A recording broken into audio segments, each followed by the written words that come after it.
Oh my god, it's here! It's like the gamer's version of Christmas, minus all the presents, the eggnog, the vacation time, the ice skating, the Christmas movies, the hot chocolate, the snowman, gingerbread houses. Zio, you lied to me! This isn't anything like Christmas, but there's alcohol. I didn't know we were recording the podcast tonight, and I've already started drinking. Woo! But if you don't know already, we're talking about E3 2019, baby. Also, you're listening to the Sunovageek Podcast. Sunovageek Podcast. I'm your host, Spencer, and joining me this fine morning evening are my two glorious co-hosts. Spending time with one of them is like dating a single mother, and if we said the other had potential, you'd see our noses grow. It's Toll and Zio. How's it going, my fine gentlemen? Right-a-roni. I'm not as dead as I could be, so we're doing all right. Excellent. I prepared a joke for you guys at the start of this podcast, if I may be so bold as to tell you it. Even if we say no, you'll probably do it anyway, so go right ahead. Yeah, pretty much. So why did Dante not cut the onions? Why, Spen? Because he was afraid the devils may cry.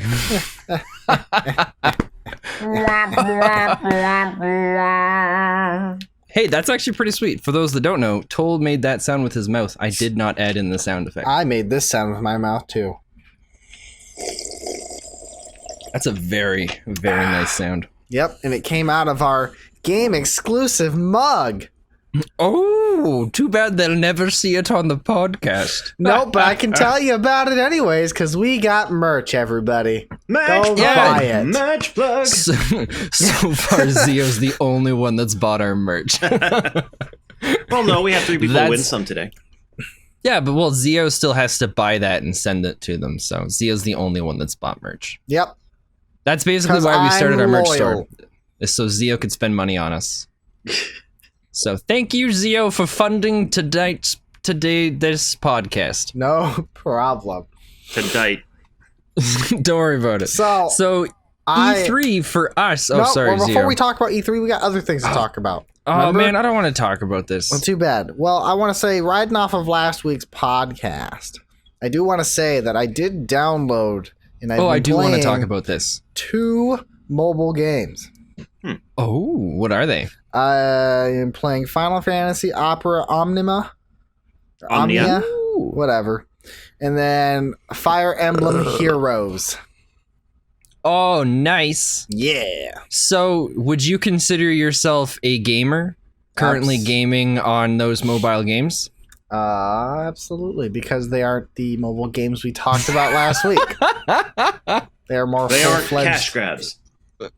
I mean, they have cash grab features, but they're not specifically cash grabs.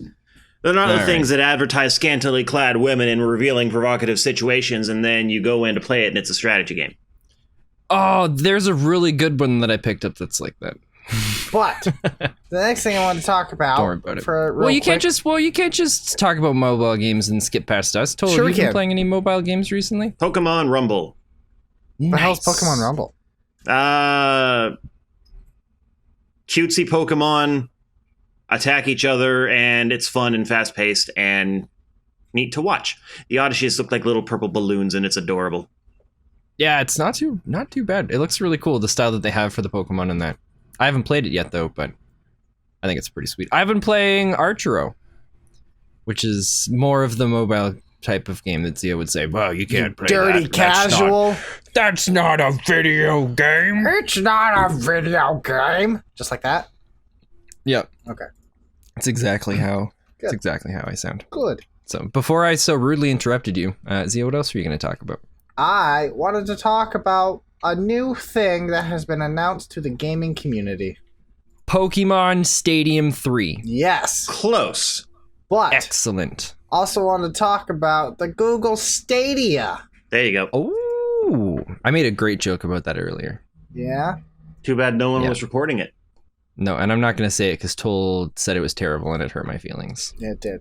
Toll's very mean about it. He scolded Spen, told him how awful of a person he is. You know, I'm a very poor judge of things.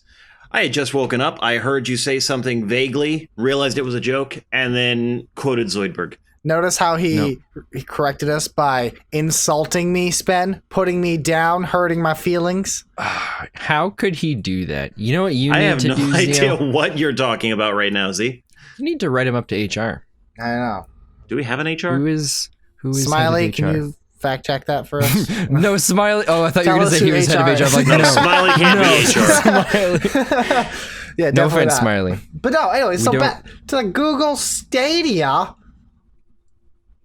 Did anybody watch the Google conference? Yep. Or was it just me? I watched it. It was just you. You watched it, Toll? I watched it. What do you think? Because I have a feeling we have opposing views on this. I think that it is a pinnacle of technology. I also think it's not necessary Why not? Ooh, interesting. because I'm the sort of person who likes the idea of if I buy a game, I'll be able to play it regardless of whether or not the internet is on.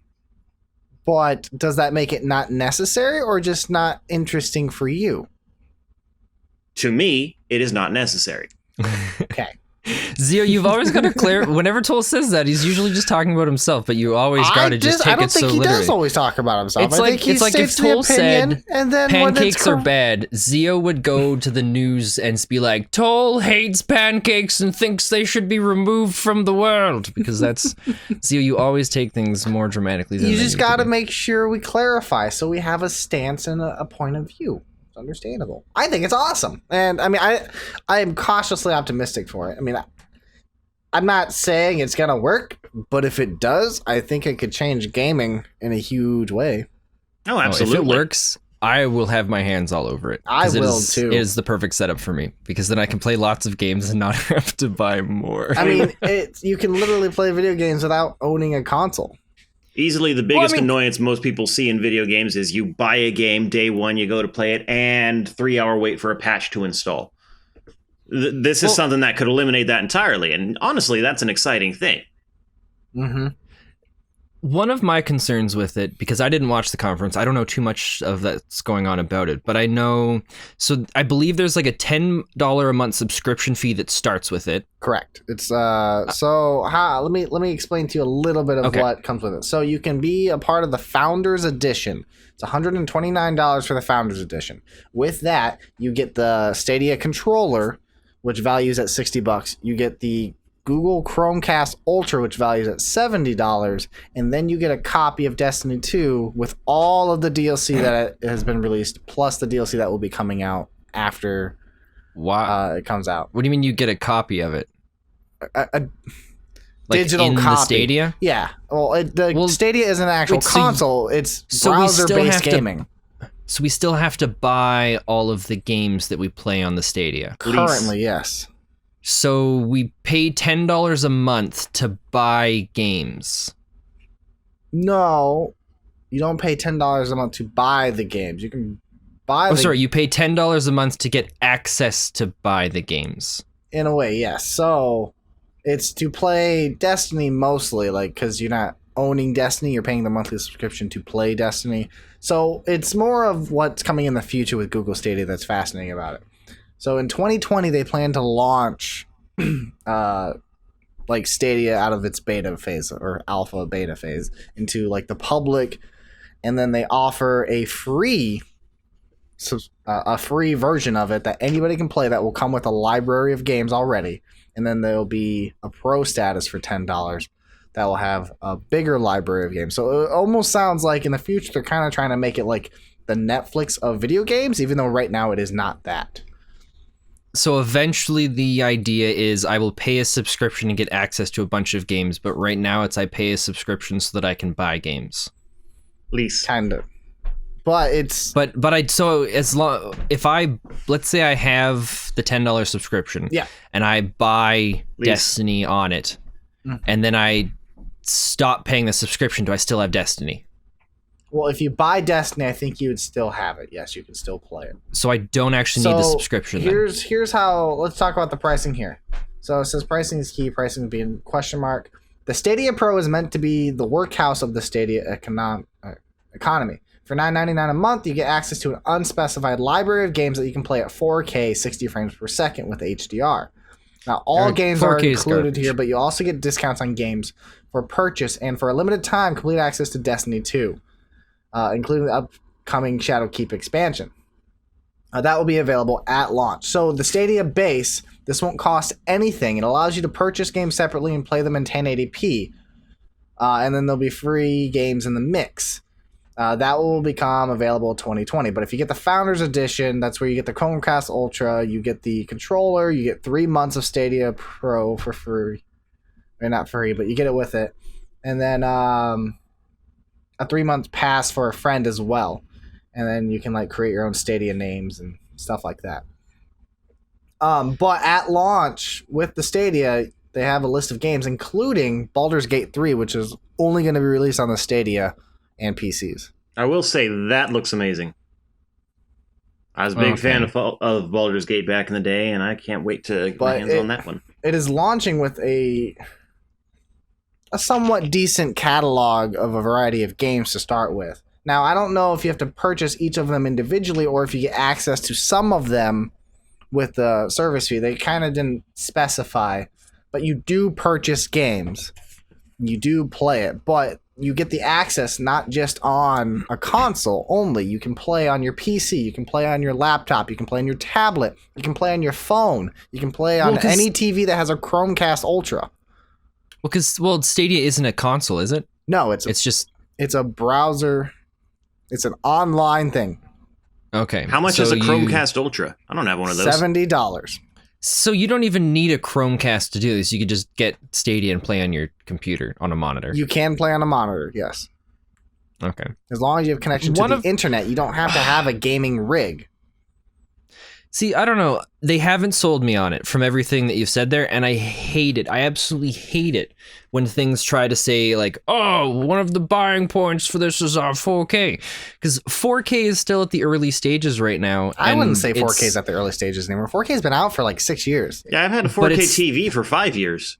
But here's the problem and why it's still in an early stage. Most HDMI cables don't have the capacity to send all of the information required for that 4K.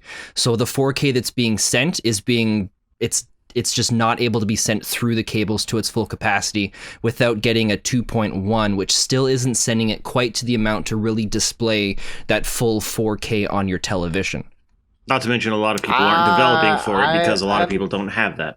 I'd never heard about that with HDMI cables. You're the first person who's ever explained that to me. Well, it's just like if you have an HDMI cable from you 5-6 years ago, HDMI. it's older. It's an older version one. It's not as good as the new HDMI cables are coming out. HDMI cables. You can, but they're still not true 4K. Like I'll have to find the article and send it to you guys. There's a few things that I found when I was looking up into it around the same time I was buying my new computer, because I was debating on looking into the 4K stuff, and it's just not. Whether it's true 4K or not, it's still. How looks many better. articles? There's a few articles. Did some research and stuff as well. Few? Yeah. Like 3? Like 3 or 4. 3 or 4. But you go to different sources, you read up different things. They all say the same thing. No, not blogs. Sunovageek Podcast, where we take opinions we found on the internet and sell them as truth. Definitely understand everything we say on this podcast are opinions. Having differences, but I doubt. Yeah, but in this case, they're not even yours. Can't produce true 4K.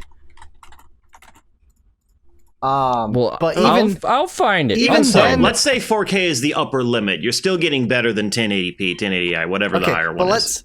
Let's also say this, Ben. 4K cables are only for consoles. When you have a Google Stadia, you're not connecting your HDMI cable to anything.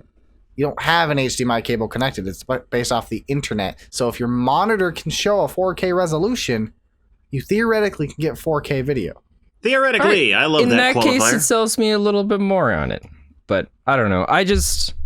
Everything that I've read up on 4K right now in the last several months, it's just, I don't know. Right now, it just kind of feels like 4K is a waste of money, and I would disagree. I still disagree with that. I mean, 4K is not a waste of money. Whether you're getting true 4K or not, they still give you imitated 4K. It still looks better than 1080. I mean, there is a quality difference in those games. Like my PS4 Pro that has some 4K games options looked better than the comparison to a PS4 without it. Well, I don't remember the name of the YouTuber as well. I'll have to find that and send it to you guys as well. If I can, when I'm re-listening to the podcast, I'll throw it in the description below. But they did some tests on different types of monitors where it was like a 1080p at 30 frames per second, a 1080p at 60 frames per second, and then a 4K monitor. They had 3 different like powered rigs to be able to put stuff at like the max capacity for what the displays could show. And they had guys go and say like, what's the difference? Which one's the best? Which one's great?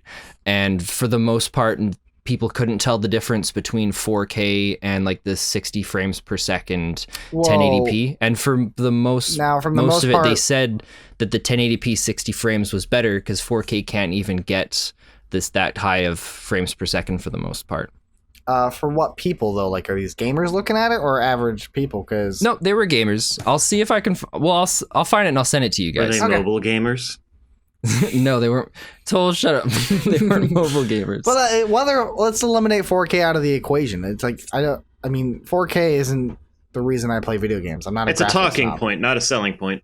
But let's just go to the idea of being able to play your video game on any device, accessible. That would be awesome. I would really enjoy that. Like that. Also, wouldn't you think kind of eliminates the barrier of consoles? I mean, in the sense of like PlayStation versus Xbox, I have a PlayStation. Sorry, I can't play Destiny with you. Well, I mean, it's amazing and awesome, and like Steam's already done kind of something like that, where they've got their Steam app, whatever it's called. Well, I've found it successful. They have their Steam app where I can download it on my phone, and as long as my computer's on, I can play games from my computer on my phone. But your anywhere computer has to be on. Yeah. Okay. Yeah, the computer has to be on. It's the same thing as the network. Because the Chromecast, as far as I know, unless it's different with the newer ones, the Chromecast is an extension that sends stuff off of your computer. No. So it's different now. I mean, it can be. It's just it's an internet connected device that you can connect to. It's almost like a Bluetooth connection is how I think of it. Is you just send from whatever device you can connect to it, and it produces the video coming from that device. I mean, you can connect it to your computer, but it's not reliant on a computer. Because where I used to work at, we set up a Chromecast to be able to display a job board for work in the mornings. And the only way we could get it to work was to basically send like the monitor view from another computer to the Chromecast. Right, because it's reliant on something supporting its view. Like you have to like submit the video to it or image, whatever you're doing. So you can use a phone, you can use a computer. You don't have to have But you have to have something that sends to the Chromecast to play. Yes, but it connects to the internet. So with the Chromecast Ultra, it's a little beefier than the actual Chromecast. And it's just based off the internet. So you don't have to run it on a computer. It can just connect to the internet. And then I imagine they're going to update it to this way you can just play a game on it. Like, okay. Have you seen a Chromecast Ultra? You've never streamed gameplay before? Well, I have, but whenever I've streamed it, I've had to stream it from some sort of device, whether it was my computer or a console. That's what Stadia is. It is the source of the stream. Yeah, but what I'm trying to figure out is so it's streaming from my computer to the it's streaming from an external dedicated server for your version of Wi-Fi. Your Wi-Fi router is connected to your Chromecast, and it will just use your Chromecast. I don't have to have anything except for the Chromecast plugged into my TV, and it streams to it. Yes. Well, you need an internet connection. Well, you know what I mean. That's where it falls apart for me. Is sometimes the internet goes out, and then I can't play anything. Well, then you play your console. I'm not saying it should be your replacement console, but I think it's amazing. I think it's accessible. I would love to see it connect to things. You know, the whole point is how many games do you have on Steam, Toll? If the internet goes out, can you play those games? Yes, in offline mode. As long as you've downloaded it ahead of time. Right. Yeah, true. So, but I mean, like, a lot of video games are online anyways. I don't really think it's that big of a deal, honestly. It's the same thing that didn't sell me on the Xbox One when it first came out. Terrible naming system, by the way. Just want to say. I liked Fourth it. console, it was the Xbox one. Well, no, there was a reason behind it. I'll tell that after. Yeah, I didn't pay attention to it then, and I don't care for it now. But their thing then was always online. You know, that was one of their talking points when it first came out is you always have to be online for the Connect to verify your user, blah, blah, blah, blah, blah. And everyone rallied against it. Well, the and reason then for it that was taken out, like you were saying. But with this thing where it's hosted exclusively online, there's no place for it to be stored on the user side. There's no taking that out. It's the same thing everyone hated then, but now somehow it's better. Though. It's different. It's not controlled by Microsoft. Do you know why it's different? Nope. Because you don't have to spend $500 to do this. For the no, Xbox instead One, you have to spend $125 and then $10 a month, which eventually you don't have to spend more. that. You don't have to buy the Founders Edition. That Founders Edition gives you a Chromecast Ultra and a controller plus 3 month subscription, but you don't have to. You can just start with $9.99 monthly, and you can use your PS4 or Xbox controller. All right, well, let's take the $9.99 month. We'll just say $10 a month. Okay. And let's say the lifespan of a console is usually 5 years. 8 years.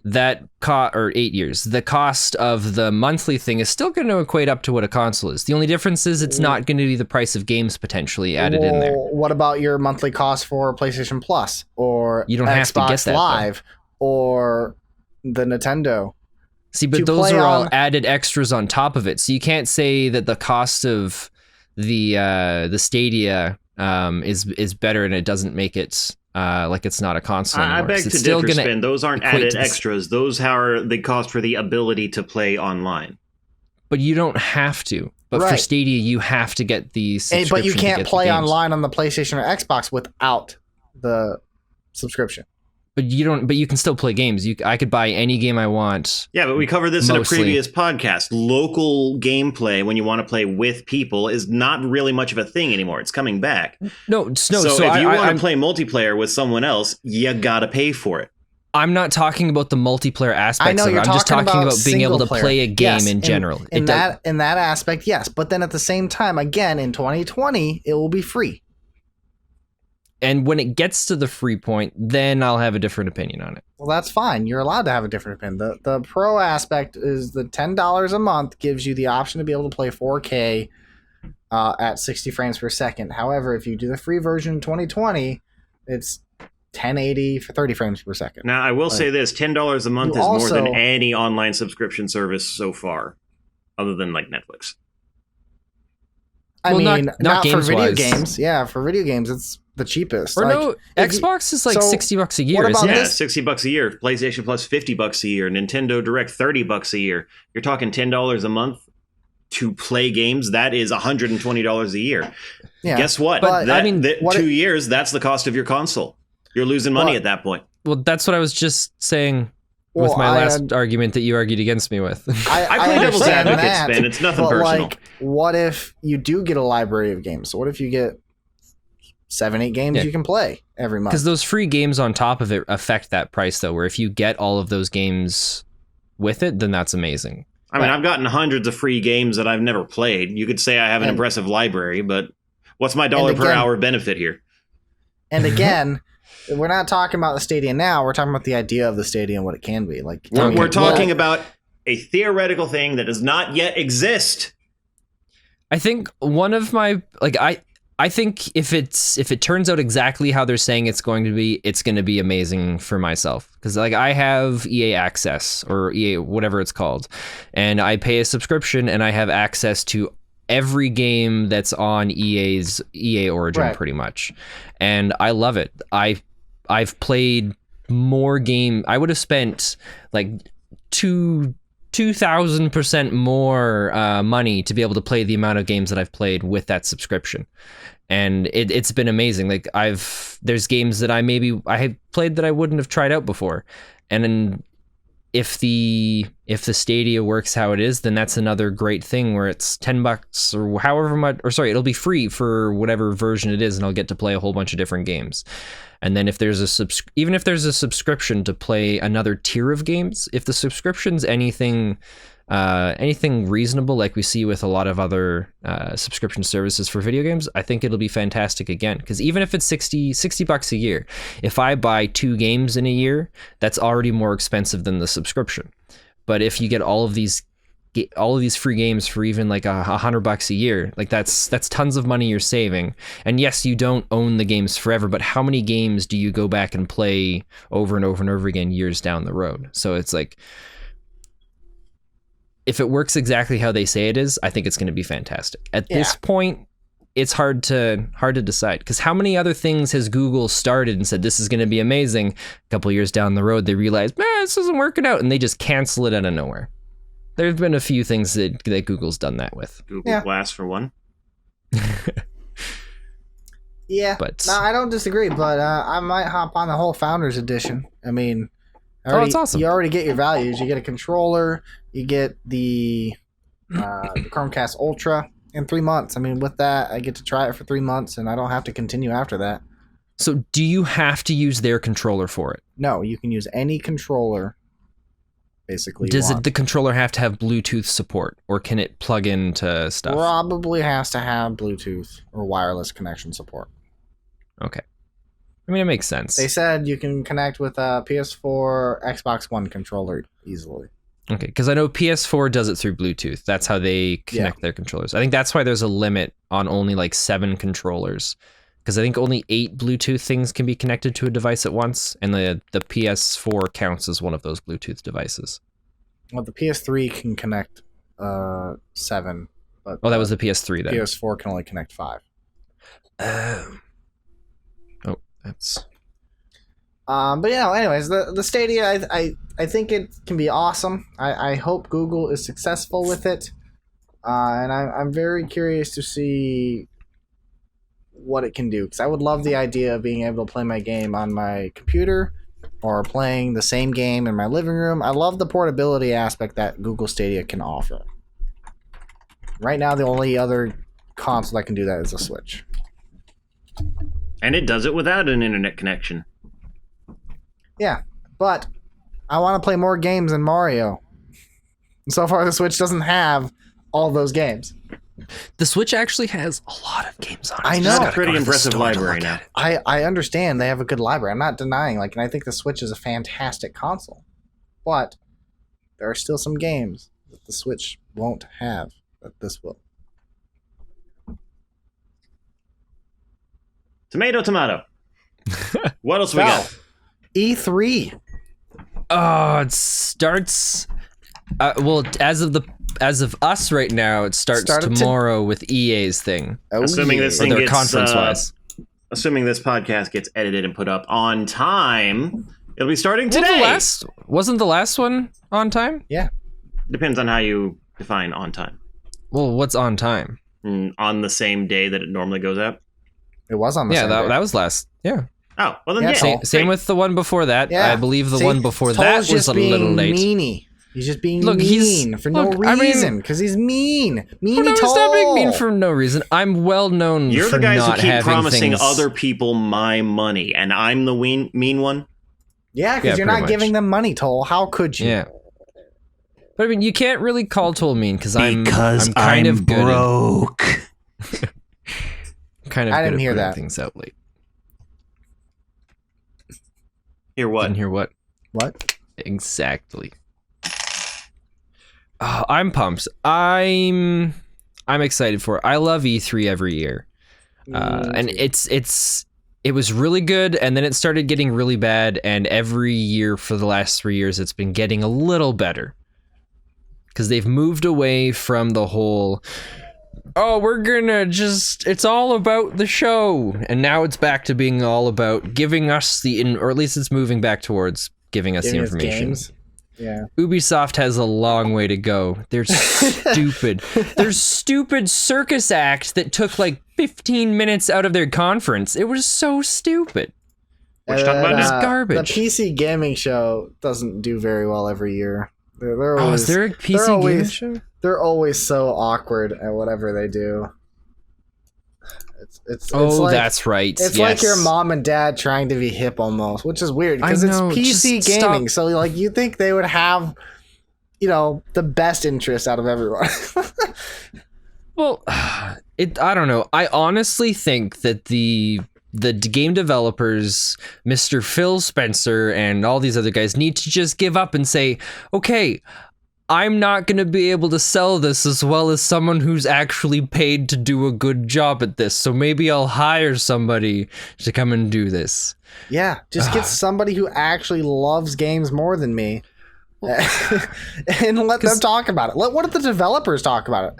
That tends to be better. Not necessarily. We've seen that come back and bite us in the butt for games that eventually turned out really good.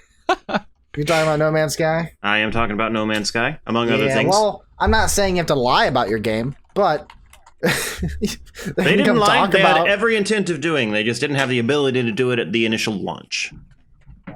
Because set expectations. Well, the guy got excited. People talk when they do that. You should know. I try to meet every expectation I set. My least favorite conference for the last, I don't know how many years, has always been Ubisoft. Ubisoft's pretty bad. And what sucks is they were moving in the right direction because they brought Aisha Tyler in, and she's a really funny comedian. But the problem that I had with her was she just kept getting so fangirly every time on stage, and it got to the point. Yeah.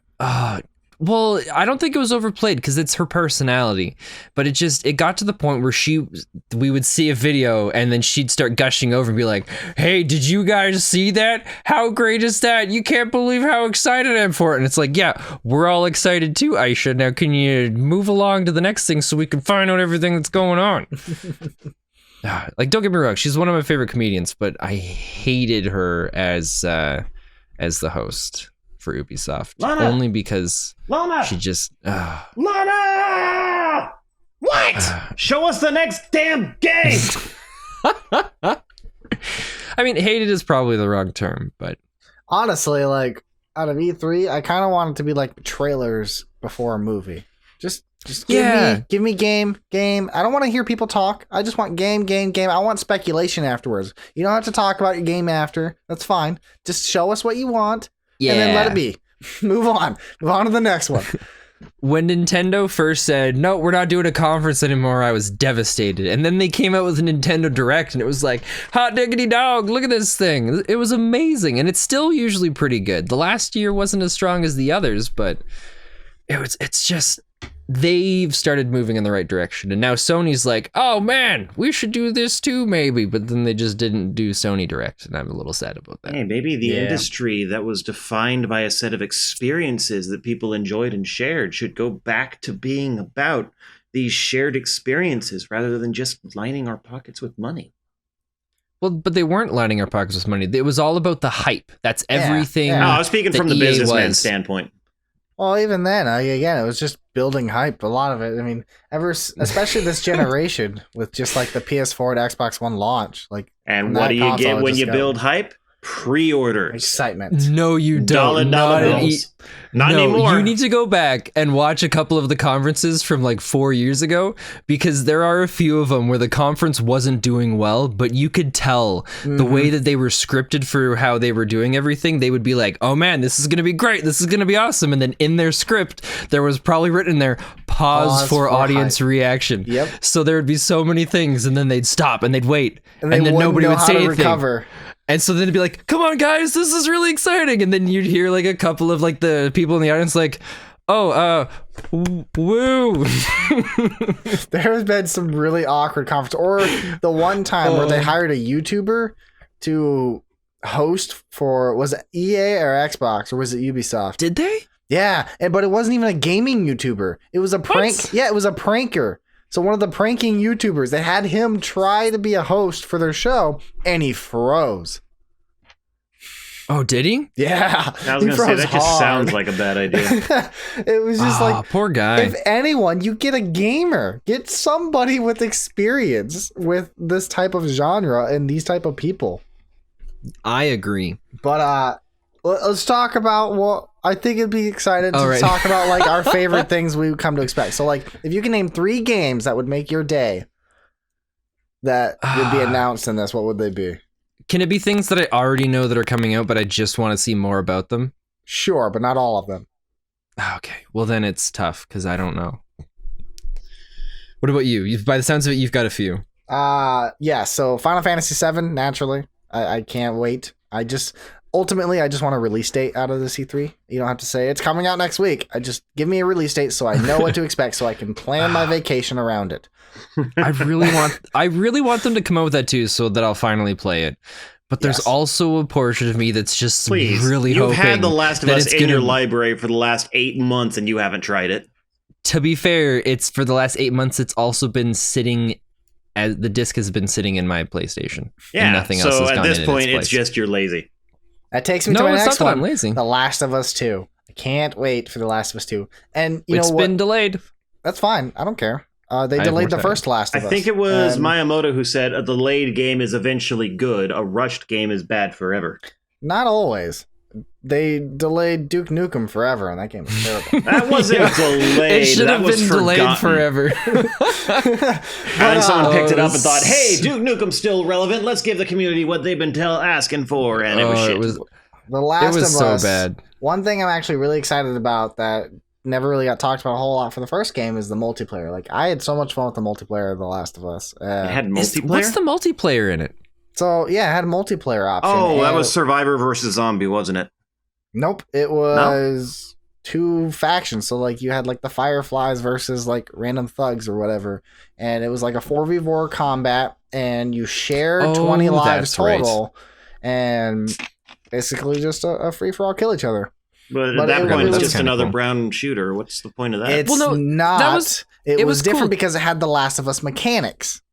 Yes. So, like, you had your survival element. You had to build your own traps. You had to hunt and look for weapons and items and get your ammo. And then you could use your stalker scent. You can get special abilities. They also had, like, I think when you died, you dropped all your stuff as well. You dropped... Yeah. I think you either dropped everything or some of it. Weapon and kind of you can loot their body stuff. And everything. It was exciting. It wasn't fast paced like most shooters like you're thinking of, Toll. It was a slower grind and it felt more rewarding. It was really I'll take your word on that. I never really had a chance to explore it. I'm sure you had a chance. You just weren't interested. Yeah. A little bit of column A, a lot more of column B. I mean, let's be honest. It's just The Last of Us. How could it be? I mean, how good could it be? Ben, I'm not sure if you need to drink less or drink more, but do something. The only other game that I would be super hyped for, and I'm not expecting it, would be another Sly Cooper game. That would be pretty badass. Sly Cooper. Or Infamous. One of the two. I'm down with for either. Do you really think there's going to be another Infamous? I'm not saying I don't think there will be. It's my hopes. Infamous kind of lost traction with me after Second Son.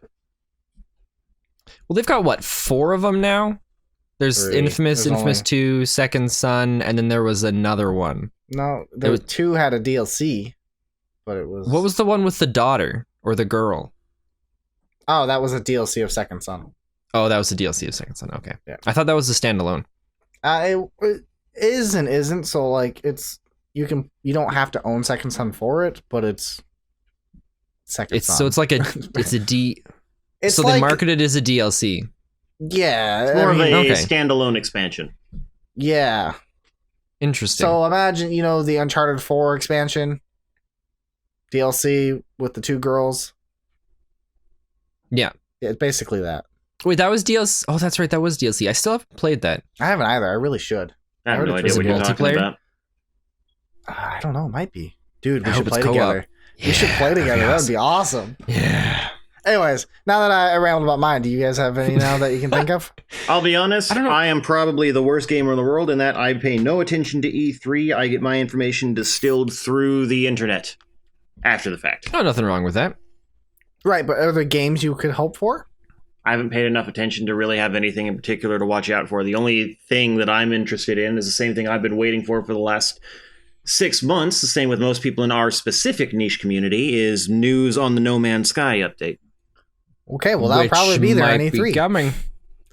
Also, you can still hope for things, Toll. It doesn't have to be announced or talked about. You can hope for a certain type of Christmas, but not Christmas. Yeah, but that's the thing. I don't pay attention to what IPs exist. All I know... You don't have to. What would you like to exist, Toll? That's the point. What would you like to exist? What dream game would magically befall upon you if it was announced at E3? You're looking for answers I don't have, man. Oh, all right, I've got two games that I'm pumped for. One of them I don't think exists, and I don't know if it will for a long time, but it kind of does, but doesn't.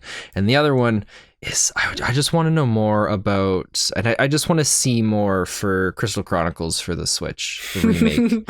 I'm not so lie. excited for it. Crystal Chronicles, I want to play that with you. I want to get it, and we should play together. I played it when it first came out, and I was always the guy who had to carry the crystal. No one ever took it over, so it was so boring for me. So we're going to get together, all three of us, and we're going to make Toll carry the crystal, right, Ben? Yeah, pretty much. If he doesn't carry the crystal, everyone listening to this podcast will get $5. Yep. I hate you. That's okay, Toll. No, we wouldn't do that. I mean, you don't have to carry the crystal the whole time, too. You can put it down every once in a while to do stuff, but then just make sure you pick it back Yeah, just pick it back up afterwards, so that's fine. Don't worry about it. You don't have to carry it the whole time. Just when you want I to do loved something. that game so much. It was the perfect art style for me, and it had that really great music, and it was just like the way they did the story was really cool. And I don't know, there's so much about that game that I just love, tons and tons. I played it all of 3 times. Oh, I didn't get very far. No, that's, I mean, and I mean don't know, 3 sessions, not 3 playthroughs. It was literally, I played it once, they wouldn't let me put the crystal down or they'd yell at me. I played it again, I said, someone else going to carry the crystal this time? They said, sure. And then they ended up making me do it, and if I put it down, they yelled at me. And then the third time I was like, seriously, someone else got to carry the damn crystal? They said, all right, and they made me carry it or they yelled at me. So I was like, fuck this game and fuck you guys. Well, even though I didn't know that language back then. My older brother and a friend across the street. Oh, well, there you go. That's the problem. You weren't playing with us. That's right. We'd be way nicer about telling you to pick up the crystal. To playing games with people who are good sports. I just haven't had that in my life. It will be a great sport for you. You don't have to carry it all the time. Set it down once in a while and just pick it up after. I'm not carrying the damn crystal the whole time. Here's what's exciting, though. There's so many dungeons in it for different things, and they've gone and they've added more to it. Cool. Not tons, but they've added enough so that people like me that loves the game are going to have something new to be excited about. So, no, it's awesome. I'm pretty pumped for it. That's going to be sweet. But the one thing I really want to see is I'm a huge fan of like city builder simulation games. Yeah. And I want a co-op one. I want one that I can play with friends, because it would be so fantastic to play something like City Skylines and play it with a friend where the two of us can work together, build a city. I mean, they have mods for stuff like that. And there's what is it? There was some sort of transport tycoon game that came out, and some guys made like OpenTTD, which was like a mod of it where you could like join the same company and then work together. It wasn't quite the same, but I want something like that. That'd be pretty cool, actually. That would be pretty awesome. I honestly, I'd probably play games like that if they had a multiplayer option. I often don't really enjoy those because I don't really find micromanaging by myself fun. But if I could just goof off with someone else, that'd be fun. I'm down for anything that gives me a multiplayer experience, honestly. The closest thing, we've had 2 things off the top of my head that I can think of that have been close to that. And the first one is a new game coming out called, I believe it's an RTS in like the Conan universe, not Conan O'Brien, but like Conan the warrior Barbarian? dude. Yeah, and it's supposed to have like a co-op campaign for it or something like that. I don't know how it's going to work. Hopefully it'll be fun for it. And then the only other one was the original Age of Empires, where if you started the game and you both chose the same color, okay, then you both controlled the same civilization or same units and stuff. But I don't know. There hasn't been something truly dedicated for like a city builder or simulation game like that that's multiplayer. All right, so I have a list here of games to be expected from E3. I think it'd be interesting to go down the list and we can all give a small opinion on it. Wait, you prepared ahead of time. Dude, you don't understand how much I love E3. Like, this is my God, this is amazing. This is the big thing for me. Like, this is Super Bowl for me. It's Christmas. Like, I have followed E3 every single year. Although, one thing I've been doing recently is I've been avoiding any, like, articles about E3 before E3. And that way, I'm just pleasantly surprised when they announce games and stuff, and I get super hyped. It's way more exciting that way. Okay, well, before you do that, it looked like Toll wanted to say something. Yes, I figured out a hypothetical game that I'd like to see happen. Oh, I'm so excited to hear it now. I want to see a Sonic the Hedgehog game where they embrace the classic core mechanics and character dynamics that made the game good and popular. They already made one of those. No, they've attempted to make that. No, they made Wasn't there a fan? No, they did one. They did one with both Sonics together. Sonic Dimensions or whatever it was called. And that one was really well received. Yeah. But it's not its own thing. It's basically a rehashing of older Sonic games blended with modern. Yeah. Sonic. Pretty sure it had its own story. I don't know. I never had a chance to play it, but I heard it was well received, and I want to give it a try. But at the same time, I've just been so jaded by all the crap that they've done with the thing. That's what you want, Toll. Go do it, man. Follow your dream. I believe in you, Toll. Yes, Toll. Go get Sonic Dimensions or whatever name that game was called. Better yet, Zio will buy it for you. I will buy it for you. Sonic Generations? Yeah, well, I think it's that one, yeah. As it happens, it is in my Steam library. What? Play it, Toll. Jesus. It's a E3 miracle. It's a miracle. E3 gods have spoken and Toll got the game he wished for. Now I just need Final Fantasy apparently VII. I also have Casino Nights DLC. When the hell did that happen? That's exciting. April 2017? What the how did I forget about this? I don't know, Toll. Guys, my weekend's going to be busy. No, you're right. It's going to be busy. Not in the way you walk, though. Gonna bring down the hammer.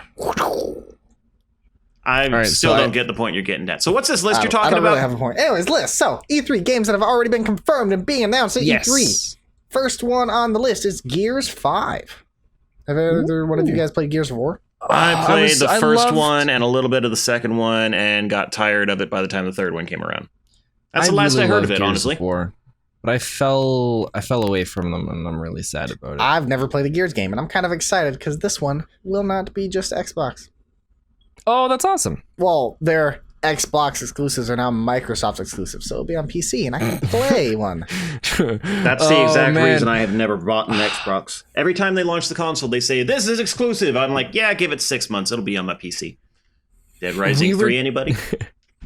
I don't think we mentioned this anywhere yet, but we were originally wanting to put together a bingo sheet for E3. Yeah. Where we were going to have, basically we would go through and pick a whole bunch of things that we thought or hoped would happen so that we could play bingo off of it. And the free, the middle space, like the free space was going to be Xbox exclusive. All right. Next on the list, though, is Halo Infinite. Oh, God. Even my webcam's drunk now. They've gotten tired of counting, I guess. Yeah. Counting is the days of the past. But with Halo Xbox Infinite... has never been good at it. With Halo Infinite means more machinima. More machinima means we can ride the coattails for No Man's Sky next to nothing. Okay. This is very important. Toll said he didn't know and he didn't care why it was called the Xbox One. So it's now because he didn't know and didn't care. It's very important to say. Don't worry, it's quick. Okay. So the reason why it was called the Xbox One was because it was supposed to be the one entertainment system that you needed so that you could plug your TV, your everything into it. It basically became the one box needed. And that's why it was the Xbox One, because that's what they were marketing it as. You know, I did know that, and I forgot it, and I didn't care to remember. Now that you said that's what I'm here for. I remember that it's just as stupid a reason.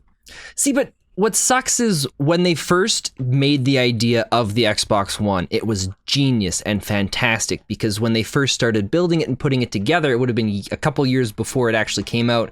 So back then we still had tons of boxes and we had all that stuff under our TVs. And it would have been amazing. If the Xbox One came out with that idea like another 3 years earlier, I'm sure it would have gone a lot better. Minus the internet thing. I was going to say that the console itself wasn't bad. The marketing was bad for it. Like, because they didn't push games when they announced the console. They pushed everything else but a lot of games. Like, they really should have just pushed games. They should have focused on that aspect, and they didn't. They should have been...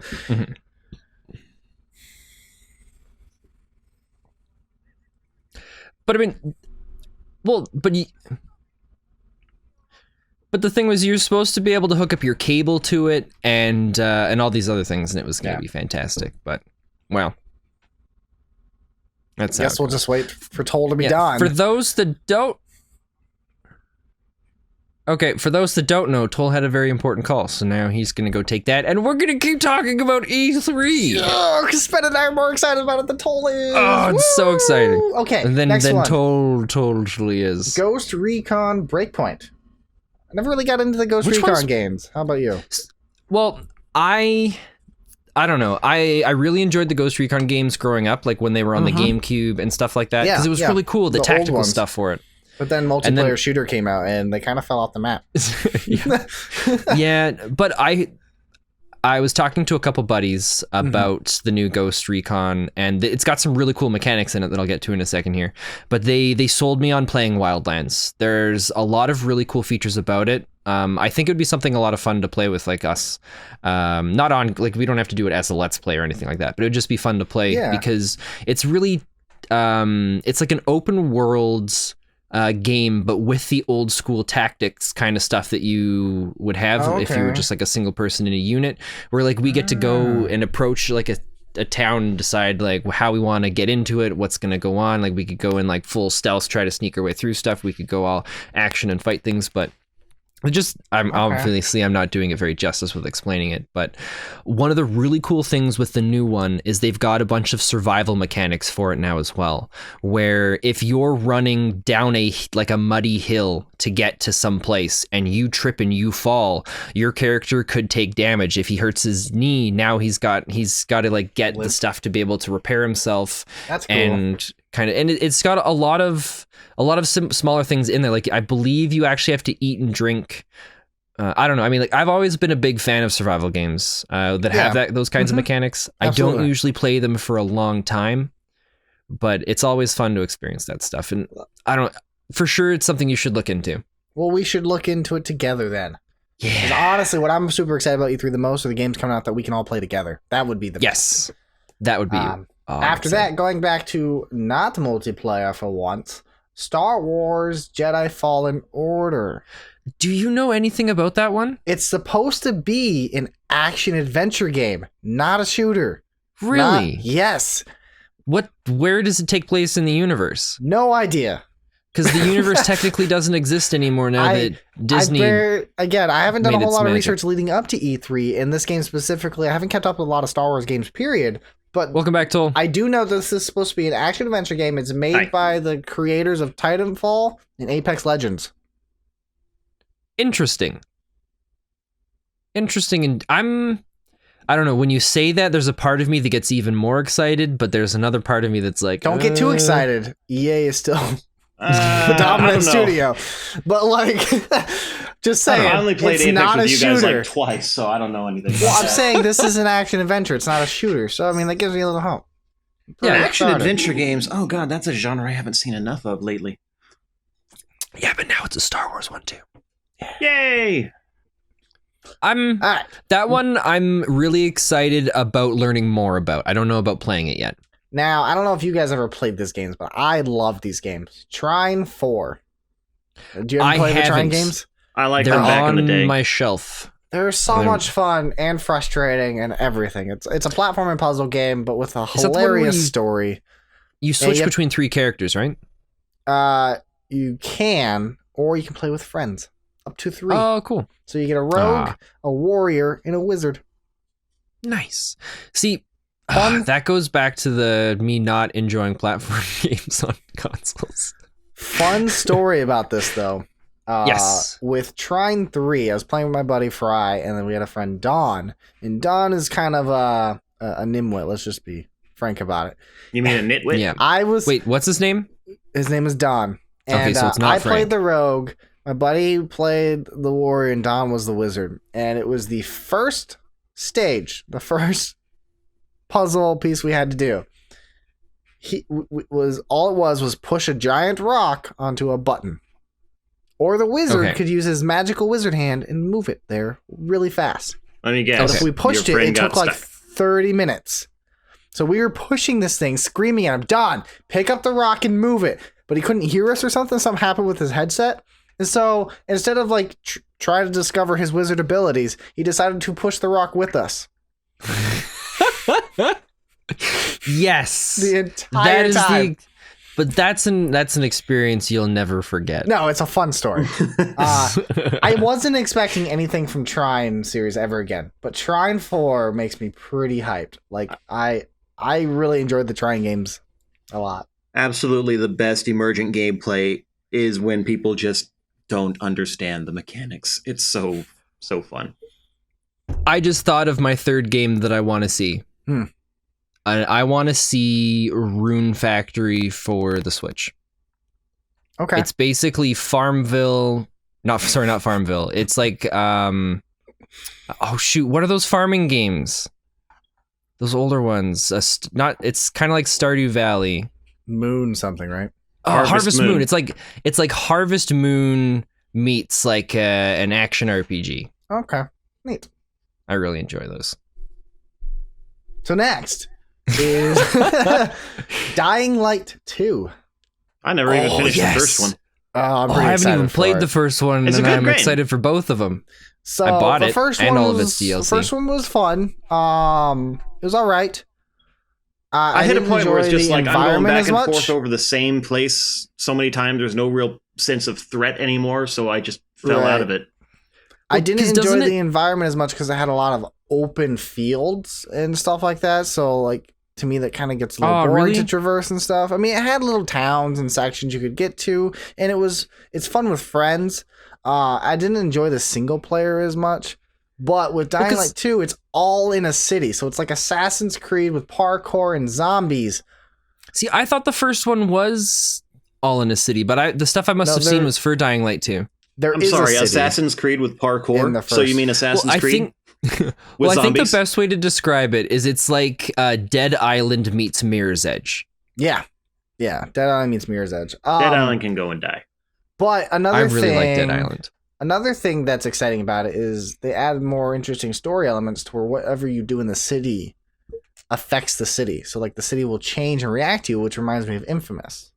Well, it bothers me when I hear that, just because they always talk about how it's changes and affects things, but for the most part, it's essentially just a bar that you're fluctuating back and forth. Yeah, I agree. Based on options. But what they showed, I remember they showed a gameplay trailer of it, and there was like somebody you could have saved or not saved, and if you didn't save them, like police reacted to you differently, and then like thugs reacted, like people just react differently based off of certain decisions. So it's a reputation, kind of like the Fable games.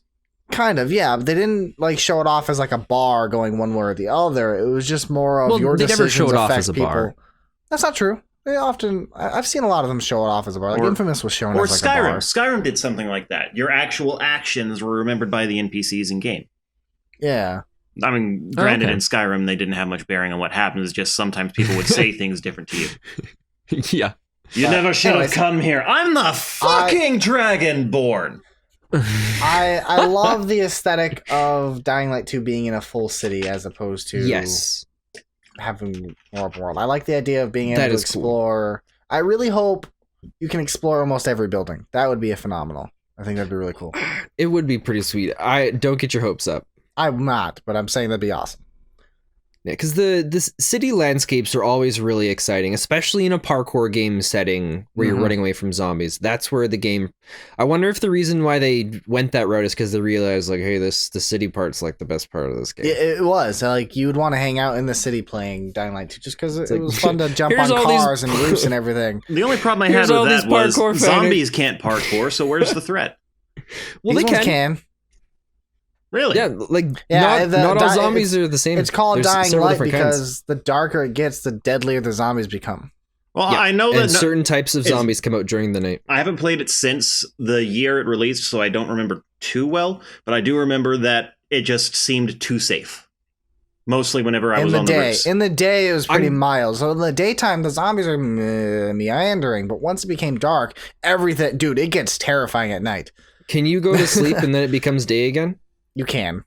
Okay, we're never going to play this game with each other then, because that's all I'll do is just hide by a bed and wait till the daytime. Well, if you play with us, we all have to go to sleep. Yeah, that's why I'm never going to play with you. Because you're going to be like, no, Spen, it's fine. Don't worry about it. Spen, I'd be on your side. No, thank you. You and I can play together. I actually have it on PS4. We could collab. Ooh, that'd be awesome. I'll have to double check what I have it on. I'm pretty sure I have it on PC though. Either way. Moving on. Borderlands 3. Yes! Oh, it's A lot gonna of be people are so excited good. about it. It's not. I'm There's cautiously no optimistic. way. There will never be a bad Borderlands game. Arguable. There will never be a bad Borderlands game. There may Borderlands be a game, 1 is bad. No. How dare you? Okay, let me rephrase that. How is Borderlands 1 a bad game? I would like to have a warming and welcoming discussion with Mostly you. the story. No, you're right. Just kidding. The story is lacking. How is the story lacking? Well, if you dig deep enough and you find all the lore bits, you get a very interesting story. But if you just play through, you can miss all of the important details that make it engaging and enthralling. And you just suddenly end up at the end and there's military people after you for no real reason that you can understand. That's what happened to me the first time I played it. My second and third time through it, it was a lot better. Because I actually went through and did... Sorry, the presentation, not the story. The presentation of the story, in my opinion, was lacking. And honestly, it's the worst game in the entire series, which is what you want. You want the first game to be the worst in the series. Everything should improve from there. That's fair. I really liked Borderlands 1. I really enjoyed it. I really loved it at the time. Now, not so much. I don't know. It's tough for me because the Siren from Borderlands 1 is my favorite class. Oh, yes. And the one concern I have with Borderlands 3 is, at least from what I've seen so far, it doesn't feel like we're getting anything new with the classes. I don't know.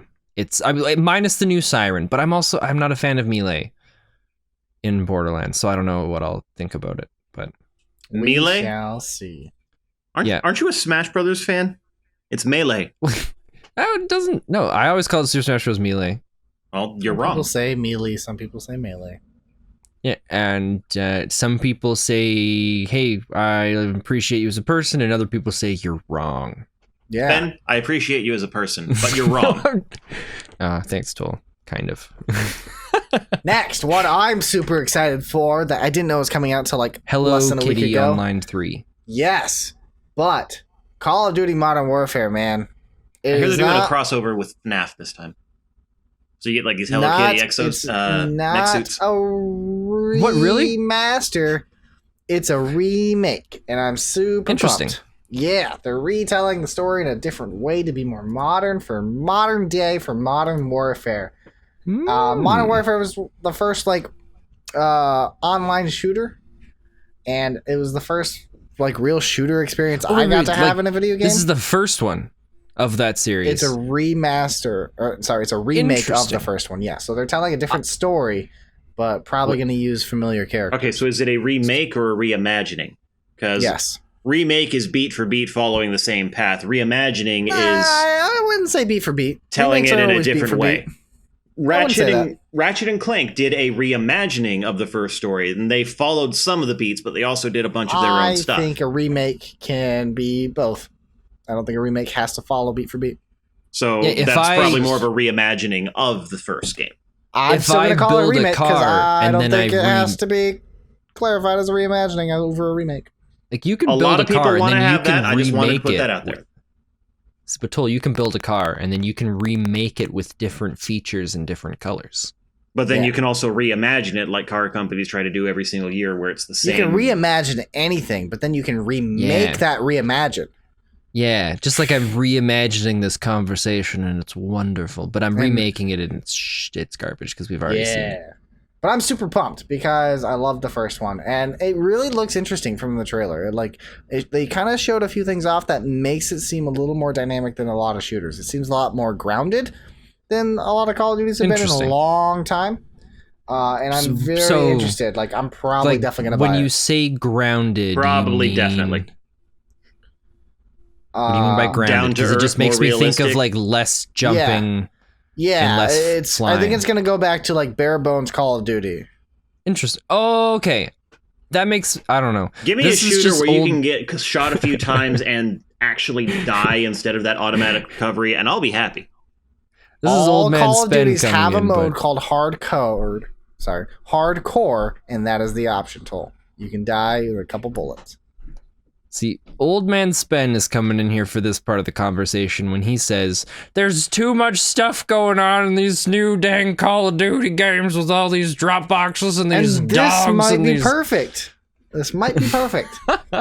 Because, like, it's also made by Infinity Ward, so the original company that started it. Well, you, sir, have just piqued my interest in the first Call of Duty game I have wanted to play in years. So thank you for that. Excellent. I think that's pretty awesome. Next on the list, though, Marvel's Avengers. Marvel. Sounds marvelous. I'm interested to see what it's going to be. So what is it, like I have no idea what it is. Adventure game, role-playing game? No idea. Nobody knows anything about it. Then why are we talking about it? Well, here's my theory. It's confirmed to be at E3. That's why we're talking about it. We have a name. Here's my theory on what it's going to be. It's going to be another one of those superhero games where it's going to be a superhero MMO? No, where you've got like 50 different, all of the superheroes that you get to choose from, and it's like a top-down, like run around, beat 'em up, travel like around Marvel thing. Turn Ultimate around, Alliance? boot, scoot, and boogie. Okay, maybe it's not going to be like that because Marvel Ultimate Alliance just came out a little while ago, didn't it? No. Marvel Ultimate Alliance has been out for like 15 years. Then it's going to be just like that. But I think the last one I played like that was like an X-Men one. I had no idea that was a fighter game until like 3 years ago. I heard it and thought that it was something else for some reason. What? Marvel Ultimate Alliance. I had no idea it was a side-scrolling fighter. It's not a side-scrolling fighter. Well, you know what I mean, like Soul Calibur It's a or Mortal Kombat. top-down. It's not that either. Then I am thinking of a different game. Yeah, I think you're thinking of like Marvel vs. Capcom. Possibly. Marvel vs. No, Capcom. the one I'm thinking of had Aquaman in it. That's Injustice? That's like... Yeah, that's probably it. I'm confused. That's a completely different game. That one's like a Mortal Kombat fighter.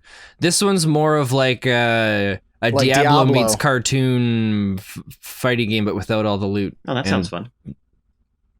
Yeah, it was. A lot of people. It's not bad. I just got tired of them. So. My big fear for this, what I don't want this to be, is basically the DC MMO. You familiar with that? Like the DC superhero MMO game? Not a clue. I enjoyed that one when it first came out. But I just don't want a Marvel version of that. Isn't that one of the most popular games on Steam right now? It's pretty popular, yeah. I just don't want that though. Like I don't know. I want something different. I don't want Marvel Ultimate Alliance, but I don't want that. I want them to be unique with it. I'm very interested to see what they can come out with. What would be cool is if they made it like Final Fantasy, like an RPG. Interesting. Or what if it's a strategy RPG?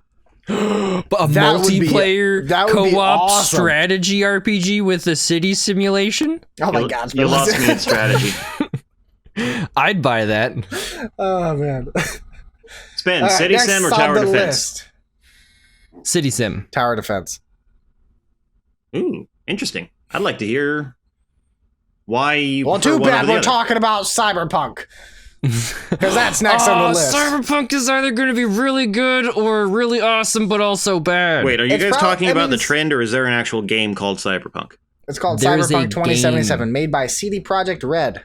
Yeah, based off of the tabletop, isn't it? Sure. There's a tabletop game. I don't know. I have a feeling it's going to be pretty good because it's made by CD Projekt Red, and they haven't made a bad game. And they've been working on this for a while. Mm-hmm. And out of all the companies, they're probably like the most idealistic company a gamer could ever hope for. Yeah.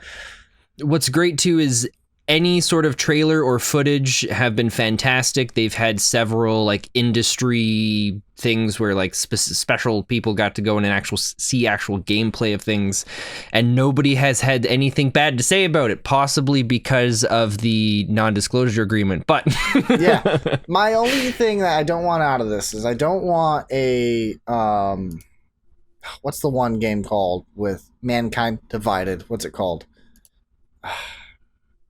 It's another Cyberpunk. What are you saying? It's a Cyberpunk game. The subtitle is called Mankind Divided. Oh, Deus Ex. Deus Ex. I hope it's not a Deus Ex. I don't want a Cyberpunk game that's dark. I want this to be bright and colorful with neon lights. It is, but it's also going to be dark because it's very neon-y. But it's got like a... When you say dark, you mean like gritty? Palette. Oh, dark palette. It definitely has a dark palette in it, but it also has a colorful neon-esque type thing. Like, Yeah. imagine an entire city, but like a futuristic neon Japanese setting. Yeah, no, I know what cyberpunk is. I don't know. I'm hoping I don't know. I don't want it to be all dark. I'd like it to be less BioShock and a little more From BioShock the footage Infinite. I've seen, it's going to be more BioShock Infinite, like what you're asking. Well, I hope so. That'd be great. 'Cause Color BioShock palette Infinite, wise. yeah, it's my favorite game. I love that game so much. Next, there's gonna be To nothing. Marvel Ultimate Alliance 3. Holy crap! Marvel Ultimate Alliance 3 for the Switch exclusive. Well, isn't it already out, but now they're just putting it on the Switch? Or no, that's the one that's just coming out on the Switch. Yeah, it's only But I coming think out on it- the Switch. But I think it comes out on other stuff later. I don't remember. It's another one of those classic Xbox exclusives. It might be, but still, like, we haven't had an Ultimate Alliance game forever. On the Switch, it'd be amazing. And I love the art style. It's very, like, comic booky, cartoony looking. The original Ultimate Alliance was the one I was talking about that I've played a long time ago. Yeah. I think. Oh, man. I'm pumped. I'm No, excited. maybe. I'm already super hyped for that. That'd be awesome. I'm gonna pre-order. Maybe. Spider-Man looks great. He probably saw Spider-Man and was just like, oh, I gotta get this. Damn straight. I could. It really makes you feel like you're Spider-Man. I hope so. Next, Legend of Zelda: Link's Awakening. Yes. I'm okay. I don't know. It's a remake. I don't know if I'm gonna play it because I played that one so much on the They Game Boy got a Advance. chain chomp in it. There's a reason you play it so much. It's because it's good. It's got replay value. Out the There's a ass. chain did. chomp in it.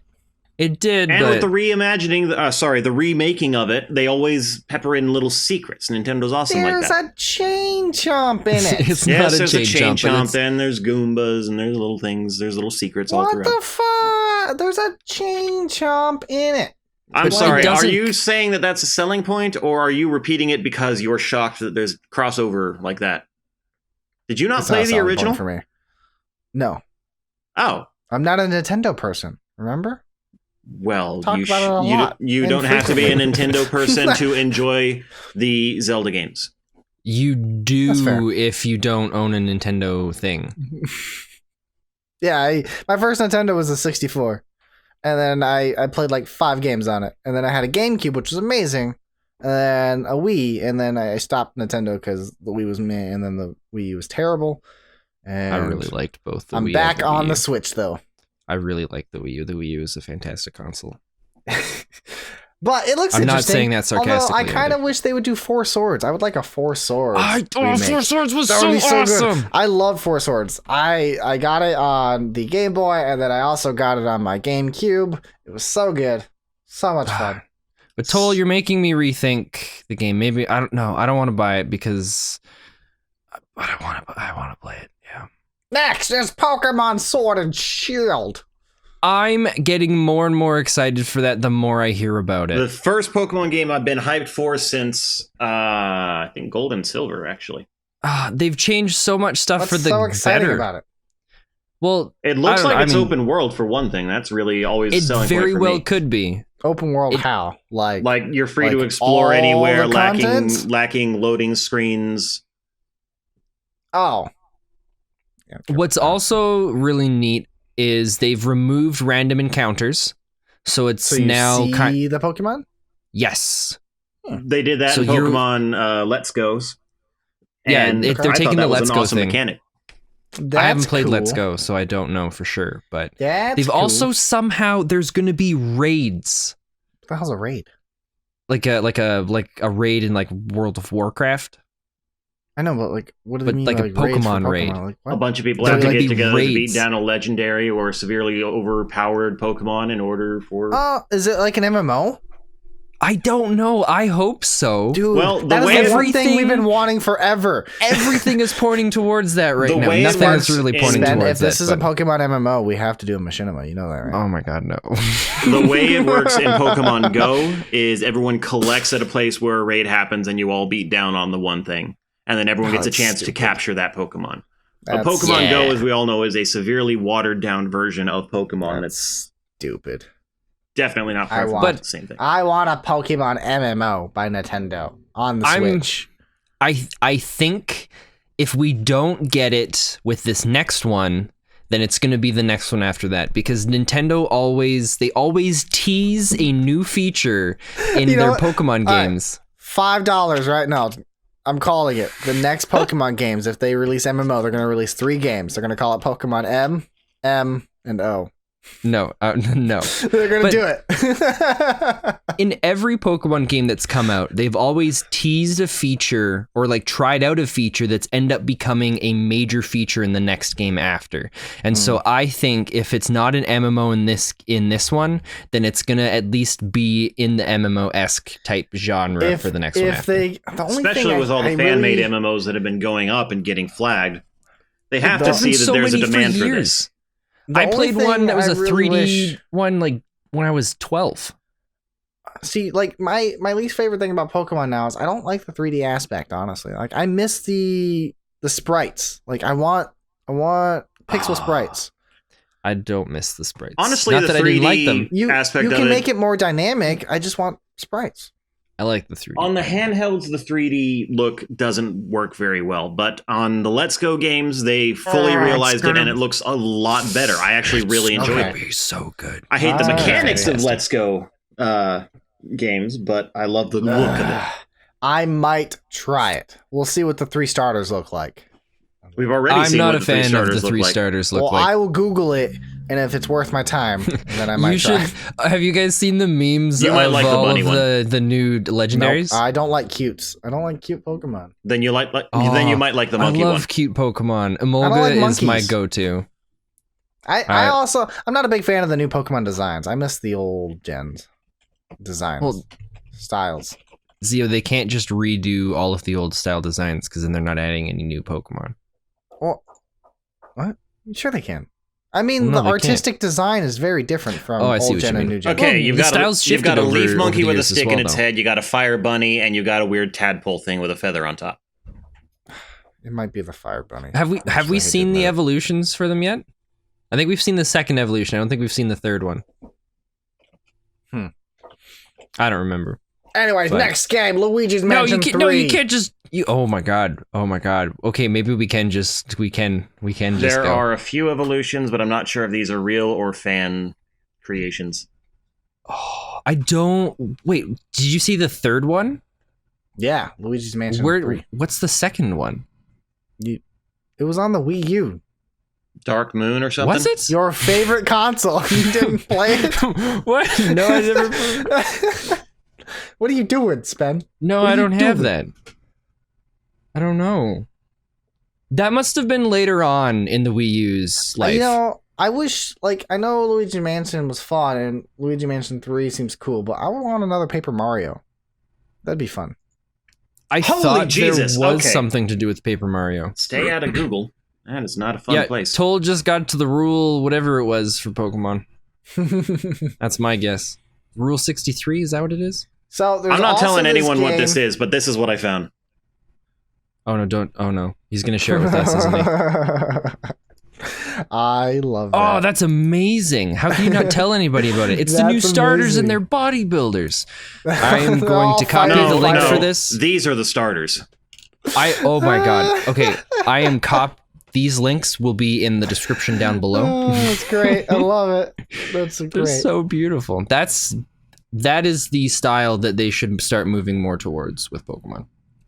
So, another interesting game that could be fun that will be in Ubisoft's press conference, unfortunately. It's called Roller Champions. It's a roller derby game. That sounds kind of cool. All right, Zio? Yeah. Tell me more about this. Okay, so it's a roller derby game called Roller Champions. Yes. That's it. Okay. Hearing that name makes me want to change my 3 original games. Looking at the picture, yes. Aesthetically, design-wise, it reminds me a lot of the Darwin Project. Your mic cut out there for me. I was saying design-wise, it reminds me a lot of the Darwin Project. So it looks like you can kind of make these backyard characters and customize them, and you play a roller derby game. I'm wondering if it's going to be a mix of Rocket League. Oh, that would be kind of cool. That could be kind of neat. That'd be interesting to see what they do with that. In the picture, they show 5 players. So I'm wondering if you have 5 players on a team. No, but because there's 3 yellow, 2 blue. So I'm thinking it might be a 3v3 scenario. Okay. That would make sense. But hearing that made me think of a game I really want to see. And I want to see another Super Monkey Ball. So badly. Oh, yeah. That's an old goodie. Oh, yeah. That is Super Monkey Ball. Old goodie. Oh, don't worry, Toll. I noticed that we were well over an hour a while ago. Are you needing to wrap things up here pretty quick? Because, I don't mind going on a little bit longer if you guys don't mind. I was trying to silently indicate it on the off chance you hadn't noticed, but since you drew attention to it anyway. There's no need to silently do anything here. Look, Toll, I'm going to tell you something here. The only reason why the podcasts have a set major topic is because Zio said I had to do it. Thanks, Zio. Otherwise, No I'd have just problem. recorded the podcasts, we'd start talking about games, and we'd pick a title for the podcast once later. Once our fan base gets bigger, yeah, it'll be easy to do that. No, But we should just be we doing gotta that draw now. people in by having topics. Yeah, well, that's why we just talk about stuff and we just pretend We that kind of we do had topics. anyways. We just have a rough idea of a topic so people click on this and then they realize, oh, these guys are losers. They're not actually talking about the topic. Let's click away. I really look forward to the day.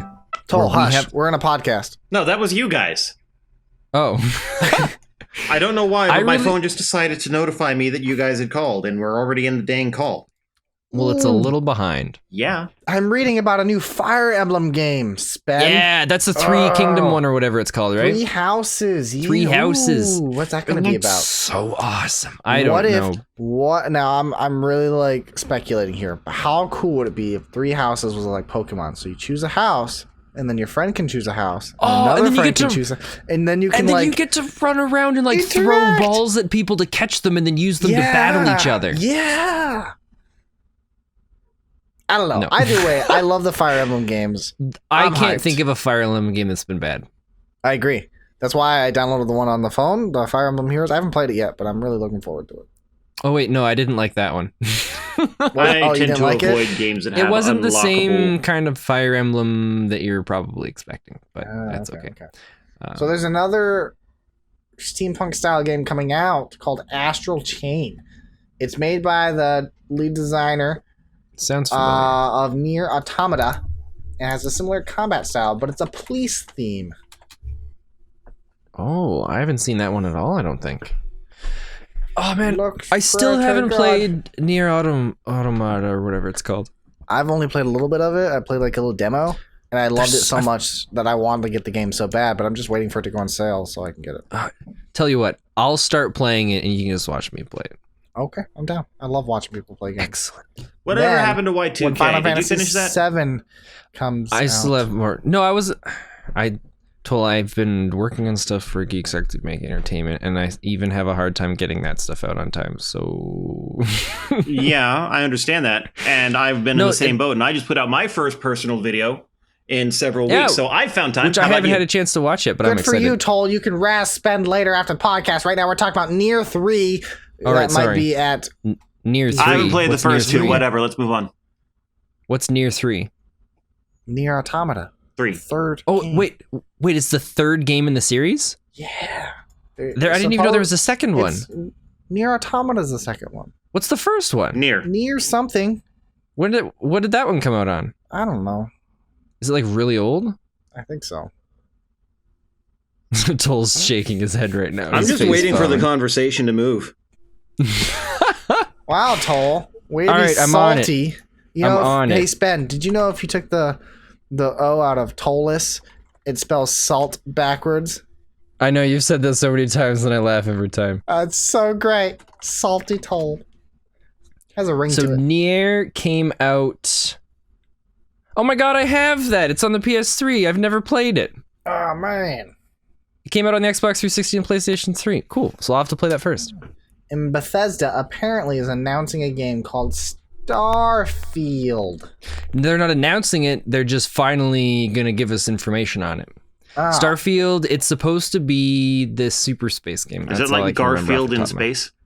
I don't remember. I just remember the hype being real for it. Not and I don't gonna lie. Oh think god, we found anything out about it. that reminds me. I just found out of the logo. H.P. Lovecraft Garfield. It's become a thing lately. I require lasagna. Speaking of that John. kind of. Starfield logo is very, very sleek. I'm a big fan of it.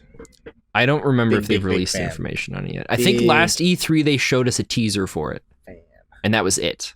Is it? Yeah. Nice. But hey, did you hear that we're going to get a whole new series of Harry Potter books? Yeah, Really? you mentioned it last podcast. Did I? We weren't very impressed with the idea. Why? Oh. I'm excited for it. Is this Harry Potter? Don't worry see. about it. Moving on. Oh, don't worry. I'll probably forget I mentioned it this podcast and bring it up All right, next we'll one. talk about it next podcast. Okay. Moving on, we have Skull and Bones. Is that the cartoony No, one? It's no, that is the cartoony one is the pirate game you wanted to do a machinima for. Sea of Thieves? Sea of Thieves. Skull and Bones is the more realistic one by Ubisoft. And I that's thought it right. was going to be like Sea of Thieves where you can just be pirates, but no, it's just a ship battle game. That's all it is. yeah, it's just a ship battle game. That's not More as like exciting. just a shit battle game. That's all that I is. see what you did there. It's funny because you replace the P with the T, so it says Yeah. shit instead of shit. The best part is it's even funnier now that you went into the way to describe it, and I got to watch Toll's face just slowly change from like unimpressed to slightly more unimpressed. Now, if you guys want That's why we call him Salty Toll, everybody. if you guys want a game where you can be pirates and have ship battles and both sides of the experience, just get Assassin's Creed Black Flag. That's the secret word of this podcast too, Salty Toll. So if you put Salty Toll in the comments, Toll will give you $5 very saltily. Yes. No, if you want a real pirate experience, get Sid Meier's Pirates. You want a real pirate experience? Buy a boat. Go in the ocean. Start murdering and pillaging. Oh, actually, you want a real pirate that's experience? Go to piratebay.org and download Avengers Endgame. It's not I've got some piratebay.org sweet anymore. That stuff got to closed talk down. to you about. It's Pirate Bay don't- something else. I don't know what the actual thing is, but you can Google it and find it, no trouble. Remind me to talk to you guys after this podcast about my sweet boat idea. Hey, Spin, talk All to right, us guys, after we the gotta podcast. go. After that, there's going to be an Assassin's Creed, Death Stranding, Last of Us Part 2, and then Ghost of Tsushima. Wait a minute. How are you glossing over Death Stranding? Out of everything on the list.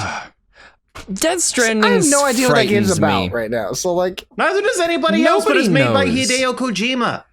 I Yeah, don't but find him that is impressive. he- He's just weird. Thank you. Is he even that impressive as everybody says he is? His games No. He tend to has be some really good ones. He Keep in has some really mind, good ones, but he he's not also the- has some pretty bad ones. Look, Keep in mind, he's not the only one that works on those games. Like, he has other people that are changing things and doing things. And there's a lot of stuff where the developers and people say, no, you can't do that. And this is finally the first one where he's not being told, no, you can't do that. So it's either going to be awesome or it's just going to be a all flop. I'm going to say on that is everything that he works out gets critical acclaim, and everything that he gets knocked off of that was originally his IP gets turned into shit. Does it though?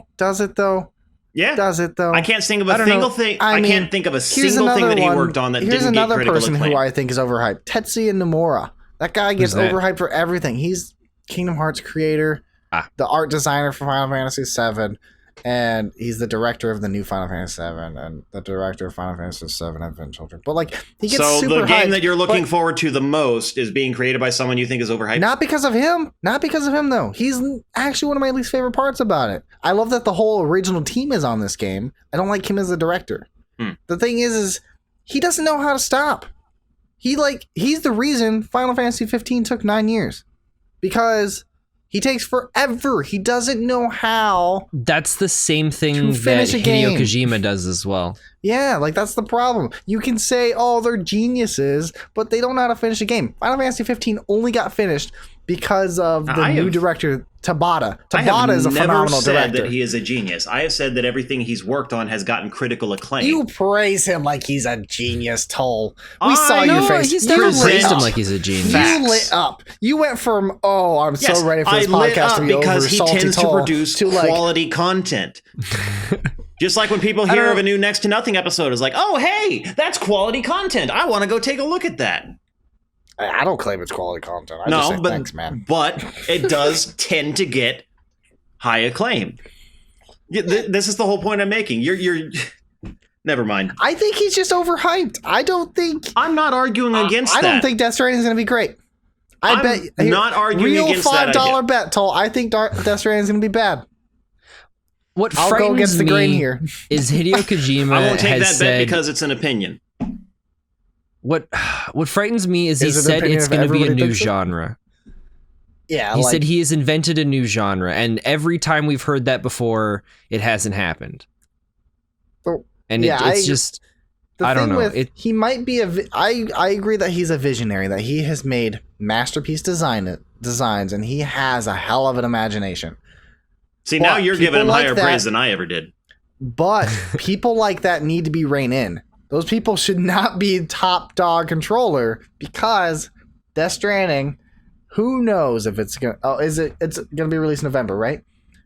This game's gonna be weird for sure. Is it gonna be good? I doubt it. We've also, but that'll be your opinion, and you'll probably share it with other people. But I think it's gonna be polar. Any big headshot guys in the industry that have had a chance to actually see the game, though, have said, "Holy crap, this game is gonna blow your mind." We'll see. So I don't know. I also kind of believe he's a little more hyped up than he should be, but I've also never really played Metal Gear Solid before. I've only seen portions of games and watched a section of the main video. He's done a lot more than just Metal Gear. He's just the big name on Metal Gear. Let me get that info for you. Smiley, can you fact check that for us? Well, he's looking up that. Zio, is there anything else on that list? What were the last ones you mentioned again? Last of Us Part 2, man. You got to play the first one. I'm so hyped for Part 2. I've got tons of time. It's going to get delayed again, and then I'll have even more time. What makes me sad, though, is Naughty Dog produced a game every 2 years up until Uncharted 4. It took them 3 years to make that one, and now it's taken longer for The Last of Us. I wish that The Last of Us would come out on the Switch, because then I'd have already finished it. Nah. I'm glad it's a Sony thing. I love Naughty Dog. Naughty Dog has yet to make a bad game. And which one end is terrifying, because what is their streak going to end? All right. I don't know. I got the games list for you. Ooh, yeah. Hit us with it. I'll hit you with the highlights. Police Knots, Beat Mania, Zone of the Enders, Boktai, The Sun is in Your Hand, second Zone of the Enders game, Lunar Nights, PT, Death Stranding, canceled Silent Hill game, and a few radio dramas. I have not played any of those. I think Lunar Nights I bought recently because I thought it looked cool, but I haven't played any of those other ones. Lunar Nights is a game with critical acclaim. Zone of the Enders I'm only aware of because it was advertised in a couple of the Metal Gear games, but I also had a chance to play a demo of it once, and it was fan-freaking-tastic. I just couldn't find a physical copy. That was back before digital downloads were a thing, and then I forgot about it. But yeah, he's done a lot more than just Metal Gear. I don't think this is going to be a new genre. We'll see what happens. I think that's a very bold statement, and I'm hesitant on that one. Almost as bold as we're better than Red versus Blue. I never said that. Yes, you did.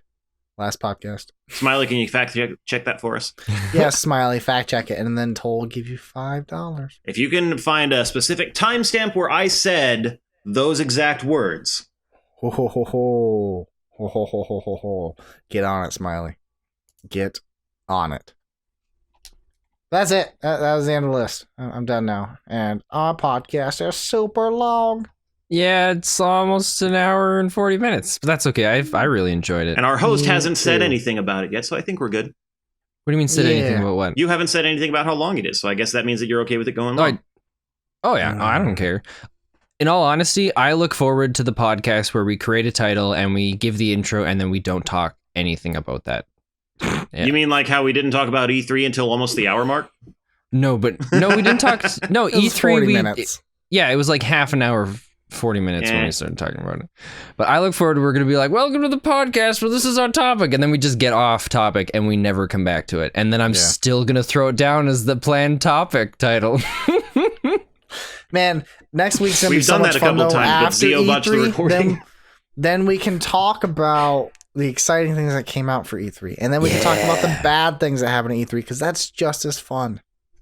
Well, because what is it? We've got fun game right now. What studio do you think is going to have a botched? Bethesda. What do you think is going to do bad? No, Bethesda's going to be a lot smarter about it. They're going to pay a lot more attention to things. Yeah, that's the only reason why. Anyway. The only reason why it was botched, I think, is because they were really hyped about it. The audience wasn't accepting it, and then they just weren't accepting it that the audience wasn't accepting it. I think if they just kept going on, talked about it, and ended it, it wouldn't have been as bad as it was. But there's so much awkwardness from when you rewatch it, from just the interactions where it's like, but hey, everybody has a phone, right? And just the way they were, I don't know, it was... it's going to be a mobile studio or an indie studio that I think is the most awkward. An indie studio? And it kind of botches it. No, it's going to be a big name says something stupid. Xbox hasn't done it in a while. I think they're due. I'm going to say it's an indie studio. I do think Square Enix is going to come out on top at this E3. I think Square Enix is going to come out on top. What would you do if they announced that the upcoming Final Fantasy VII Remake is going to be a mobile exclusive? Zio would still. Yeah.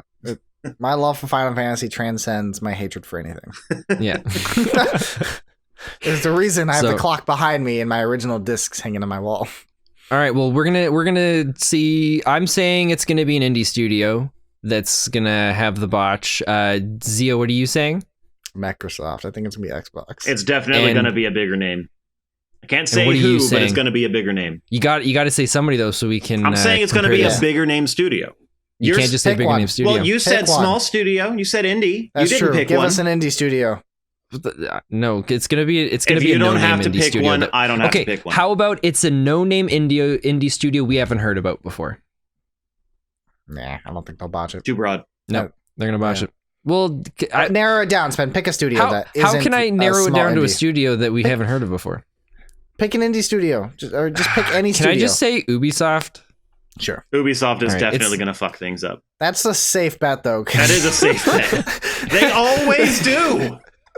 But what if they? How what if funny they would don't? it be if it was Nintendo this year and their Direct is terrible?